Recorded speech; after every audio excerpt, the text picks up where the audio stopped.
السلام علیکم 9th class. جی بیٹا، آج کی دوسری ویڈیو کے ساتھ میں حاضر ہوں آپ کے سامنے. ٹھیک ہے، غزل نمبر 1 کو ہم پڑھ رہے تھے، اس کی تشریح ہم نے کر لی، اس کی مشق ہم نے کر لی. جی بیٹا، میں نے آپ کو کہا تھا کہ میں آپ کو سمجھاؤں گی غزل، مطلع اور مقطع کے بارے میں تفصیل سے. سب سے پہلے بیٹا، کیونکہ آپ نے غزل آج تک نہیں پڑھی، آپ نے 8th کلاس تک ہمیشہ نظمیں پڑھی ہیں، غزل آپ 9th کلاس میں پہلی دفعہ پڑھ رہے ہیں. ٹھیک ہے. غزل لغت کہتے ہیں ڈکشنری کو. لغت میں غزل کے معنی ہے عورتوں سے باتیں کرنا، یا عورتوں کی باتیں کرنا، یا ان کی خوبصورتی کو بیان کرنا. ٹھیک ہے. لیکن اصطلاح میں غزل شاعری کی وہ قسم ہے جس میں عشق و حسن کے موضوعات اور تجربات پیش کیے جاتے ہیں، یعنی عشق اور حسن کی باتیں کی جاتی ہیں. غزل کے لہجے میں جو ہوتا ہے وہ موسیقی اور ترنم کے عناصر زیادہ ہوتے ہیں، یعنی اس کو بہت ترنم کے ساتھ اور موسیقی کے ساتھ گایا جاتا ہے. غزل میں مخصوص علامتیں ہوتی ہیں جو غزل کو دوسری اصناف سے ممتاز کرتی ہیں، یعنی الگ کرتی ہیں. اصناف یعنی دوسری قسموں سے الگ کرتی ہیں. غزل میں حسن و عشق کے ساتھ ساتھ تصوف، اخلاق اور حیات و کائنات کے مضامین بھی ملتے ہیں. بیٹا، جب اردو غزل کی ابتدا ہوئی تو اس وقت غزل میں صرف کیا ہوتا تھا کہ عورتوں سے باتیں یا عورتوں کے متعلق یا ان کے حسن و جمال کی باتیں کی جاتی تھی. لیکن وقت گزرنے کے ساتھ ساتھ اردو جو شعراء حضرات تھے انہوں نے اس میں بہت سی تبدیلیاں کی. اب غزل میں ہر موضوع پر جو ہے وہ بات کی جاتی ہے، چاہے وہ سیاسی ہو، مذہبی ہو، معاشرتی ہو، معاشی ہو، اخلاقی ہو، تصوف ہو یا حیات و کائنات کے کوئی بھی مضامین ہو، اب اس میں سب ملتے ہیں. اب یہ صرف عورتوں کی باتوں تک ہی غزل محدود نہیں رہ گئی.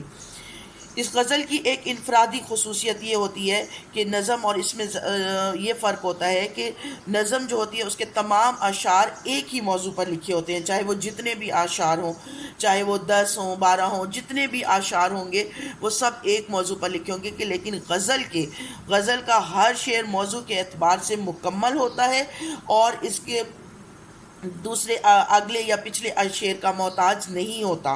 یہ اپنے اندر ایک پورا معنی رکھتا ہے.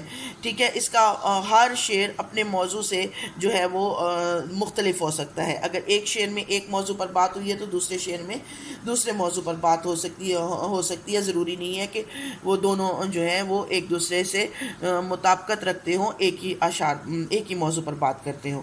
ٹھیک ہے. اس کے بعد شرط یہ ہوتی ہے، غزل کی پہچان یہ ہوتی ہے، غزل کے پہلے شعر میں جو مطلع ہوتا ہے، غزل کا پہلا شعر، اس کے دونوں مصرے ہم قافیہ اور ہم ردیف ہوتے ہیں.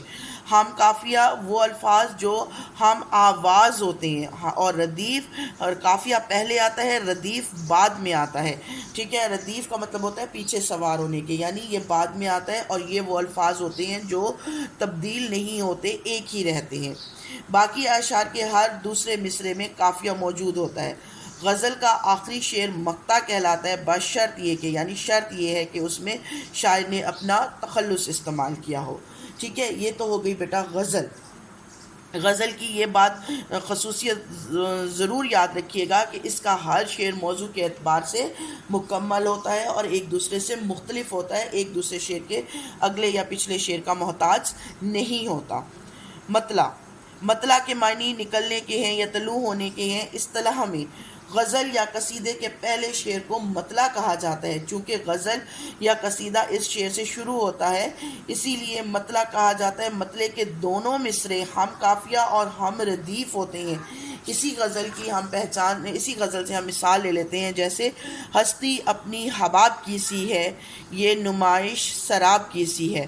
اس میں حباب اور سراب ہم آواز ہیں، ہم قافیہ ہیں، یہ جو ایک سیم ساؤنڈ دیتے ہیں. کیسی ہے، دیکھیں کیسی ہے یہ وہ الفاظ ہیں جو تبدیل نہیں ہوئے. یہ کیا ہیں؟ یہ ردیف ہیں. ٹھیک ہے. اس کے دونوں پہلے مطلع کے دونوں مصرے ہم قافیہ بھی ہوں گے اور ہم ردیف بھی ہوں گے. اس کے بعد جتنے بھی اشعار ہیں اس کے دونوں مصروں میں آخری مصرے میں دوسرے مصرے میں جو ہے وہ مطلع ہم قافیہ الفاظ بھی، قافیہ بھی یوز ہوگا اور ردیف بھی ہوگا. ٹھیک ہے. اچھا، اسی کی مثالیں دیکھتے ہیں، جو اسی کی مثالیں دی گئی ہیں ہمیں، اسی کو دیکھ لیتے ہیں. یہ دیکھیں، فقیرانہ آئے صدا کر چلے، میاں خوش رہو ہم دعا کر چلے. ٹھیک ہے، دیکھیں صدا اور دعا کیا ہیں؟ کافیہ ہیں، کر چلے ردیف ہیں. تو اس کا کیا مطلب ہے؟ یہ کیا ہے؟ یہ مطلع ہے، اس کی پہچان ہی ہے. یہ مختلف اشعار میں سے اگر ہم نے پہچاننا ہو،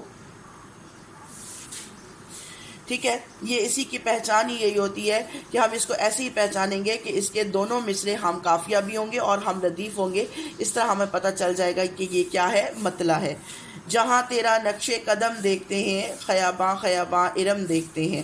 قدم اور ارم یہ کافیہ ہیں، دیکھتے ہیں ردیف ہے. لگتا نہیں ہے جی میرا اجڑے دیار میں، کس کی بنی ہے عالم ناپائیدار میں. ٹھیک ہے، یہ دیار اور ناپائیدار یہ کیا ہے؟ کافیہ ہیں اور میں ردیف ہے. ٹھیک ہے بیٹا جی، اس کو آپ امید ہے آپ کو سمجھ آ گئی ہوگی. اب بات کرتے ہیں ہم مقطع کی. مقطع غزل کا آخری شعر. ٹھیک ہے، مقطع کے لغوی معنی ہے ختم کر دینا یا کاٹ دینا. اصطلاح میں مقطع غزل کے آخری شعر کو کہتے ہیں، جس میں لیکن اس کی شرط یہ ہوتی ہے، شرط یہ ہے کہ شاعر اس میں اپنا تخلص استعمال کرتا ہے. جس شعر میں شاعر اپنا تخلص استعمال نہ کرے وہ غزل کا آخری شعر تو بچے کہلائے گا مگر وہ مقطع نہیں کہلائے گا. اسی کی مثال دیکھ لیتے ہیں. سب سے پہلے آپ کی موجودہ غزل کی مثال دیکھتے ہیں. ٹھیک ہے، دیکھیں. میر ان نیم باز آنکھوں میں مستی، ساری مستی شراب کی سی ہے. میر، ٹھیک ہے، اس میں شاعر نے اپنا تخلص استعمال کیا ہے اور یہ غزل کا آخری شعر بھی ہے، اسی لیے کیا ہے؟ یہ مقطع ہے.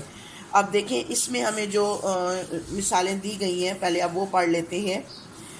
کیوں سنے عرض مضطرب مومن، صنم آخر خدا نہیں ہے. مومن، اس میں دیکھیں شاعر نے اپنا تخلص استعمال کیا ہے، اسی لیے یہ کیا ہے؟ مقطع ہے. اس کو ہم اسی طرح ہی پہچانیں گے. اب تو جاتے ہیں بت کدے میں میر، پھر ملیں گے اگر خدا لایا. شاید اسی کا نام محبت ہے شفتہ، ایک آگ سی لگی ہے سینے، ایک آگ سی ہے سینے کے اندر لگی ہوئی. ٹھیک ہے، یہ شفتہ کا، میر کا اور مومن کی غزلوں کا آخری اشعار ہیں اور یہ مقطع ہیں. ٹھیک ہے بیٹا، امید ہے آپ کو سمجھ آ گیا ہوگا. اوکے، اللہ حافظ.